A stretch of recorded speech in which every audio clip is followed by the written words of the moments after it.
ko'r hassasini bir marta yo'qotadi. Inson o'ziga kerakli bo'lgan narsani yo'qotmaydi. Ya'ni qadrsiz narsaning qadri yo'qotilgandan keyin bilinadi. Qadrli narsani esa yo'qotilishiga yo'l qo'yilmaydi. Hurmatli tekstilchilar, bugungi mavzu maqol haqida emas.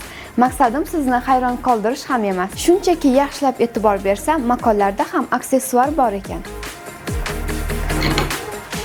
Ko'zi ojiz insonlarning eng yaqin yordamchisi bo'lgan bu hassada, ya'ni alyuminiy trubaning ichida 3 mm lik elastik shnur, ya'ni vingerka bor. Bu hassa uchun taxminan 2,40 cm vingerka ishlatilgan. Bu orada ma'lumot uchun 1 mm dan 20 mm gacha qalinlikdagi vingerkalar bizning tress bo'limimizda ishlab chiqariladi. Bizning hayotimizga aksessuarlar qanchalik chuqur kirib kelganini ko'rish uchun yanada e'tiborli bo'lishimiz kerak.